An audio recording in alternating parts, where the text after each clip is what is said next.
Ranking e-commerce category pages is something I got really good at over the last few years, and somebody on Quora just asked for free SEO hacks to rank an e-commerce category page. So I'm going to give you some tips. I'm not going to give you free, I'm probably going to give you way more than that, but I'm just going to tell you a bunch of different things. So the first thing is that you need to get your on-page SEO done right, and I know you probably expected, the standard answers like that to come back. But what I'm talking about basically is make sure your H1, your title tag, has got the keyword in it.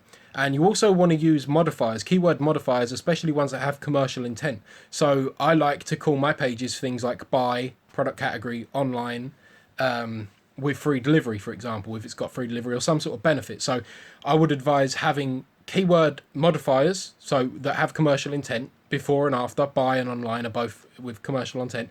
So you want to get those in there, and then at the end, if you can fit it in, you also want to get some sort of benefit of using you. So it might be price match promise, might be free shipping, or whatever it is. There might be something if you can fit it. If not, and you have to fit the keywords, that's fine. But then you want to get that in the meta description.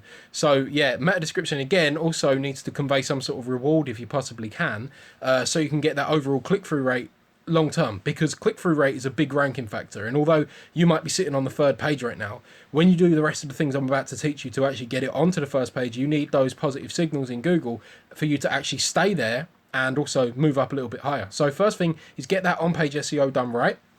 The second thing is you want to internally link that page from other pages. So find a related category page and internally link to that page using your exact match anchor. Because if you're doing internal links, you're never going to get penalized for linking with exact match anchors, but that is going to help you rank long term. So add those links into your other e-commerce category pages.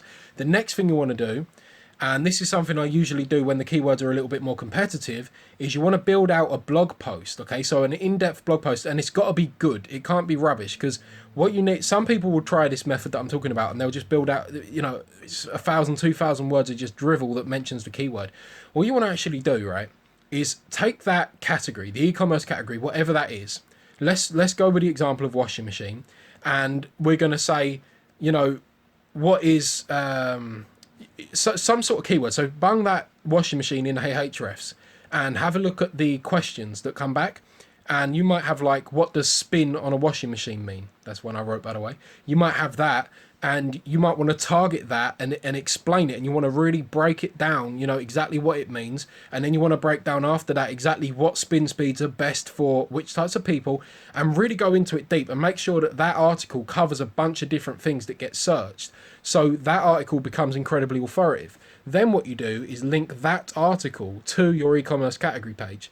So web pages that get a bunch of traffic are a lot more important in Google's eyes than pages that are just a bunch of, content drivel that just say a load of the same word and then link through. Like, if that page is getting a lot of traffic, Google sees that that's a good page, it's important, and then you internally link that to your e-commerce category page, and that will really help you with the rankings. Now, the next few things are also about internal links, because internal links are one of the most important things. So if you can also, with this e-commerce category page, depending on how important it is to your business, what you want to do is you want to link to it from your homepage in some way. So you can even do this and hide it. And I often do this and it still works as well. So you can have that link. So you'll probably have some text on your homepage, and you want to, add figure out how to word it so you can put the word in there of whatever the product category name is.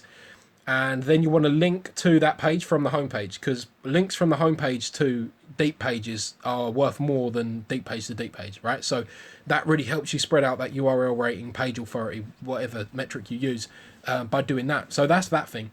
Then the other thing you want to do is submit it to your sitemap. So make sure you've got a sitemap that either automatically updates, or if not, manually update it, get it in the sitemap so Google can actually see it.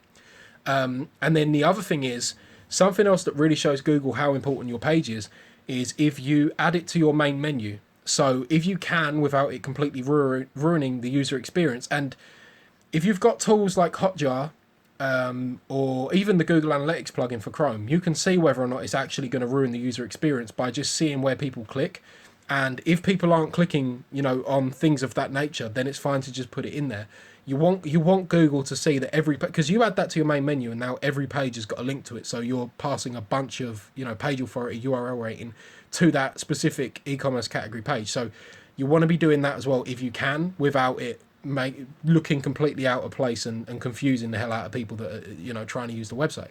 So the other thing is, and I sort of touched on this a bit already, I believe, but you want to make sure that your e-commerce category content mentions all of the different, keywords that have that commercial intent. So I often find cheap, sale, deals, online, buy, free delivery, or if you're in America, free shipping, those sort of things. If you put those in your H1 as modifiers and in your H2s and your H3s, and then you build out some content, you want to actually add quite a bit of content to these pages. So you don't need to really overdo it, but you do need to talk about it quite a lot, because it's going to help Google really understand what that page is about.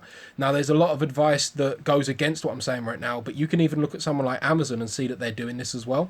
So definitely do it. And look, if you're on the fence about this strategy, test it, because that's what I did and it works. So go ahead, add some content. In your content, mention LSI keywords. So talk about the other things, that are relevant to that particular product category, that are important to it. And then make sure you mention all of those different commercial intent keywords, because at the end of the day, you could probably get a bunch of traffic to that page right now, but the ones you really want are the keywords that say things like buy, because if you've ever run Google ads, you'll know that those keywords convert so much higher, that you're better off getting like 10 of those than 100 of something broad. So go ahead and make sure those are targeted quite in depth as well. And the other thing is, and this is the last tip for you, and I don't know how many that is, but it's definitely more than 3. You want to add so your category content, you want to make sure that's below the products.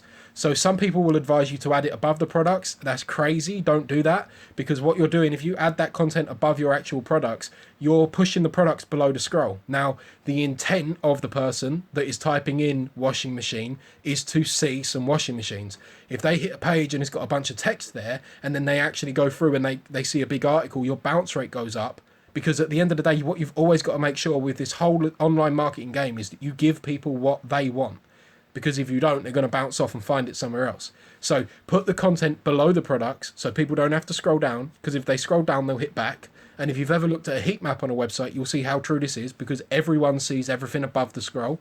Very few people see things below it, or a much lower percentage. So really make sure those products are at the top above the scroll, so when you do actually see these rankings increases, you won't get a high bounce rate. Make sure that your title tag and meta description are done well, they're compelling, they're enticing, so that you get the click-through rate, and then you will rank long-term. I do this quite a lot for clients, so you can take my advice from this and actually really run with it. So I hope this helps, and I'll see you in the next video.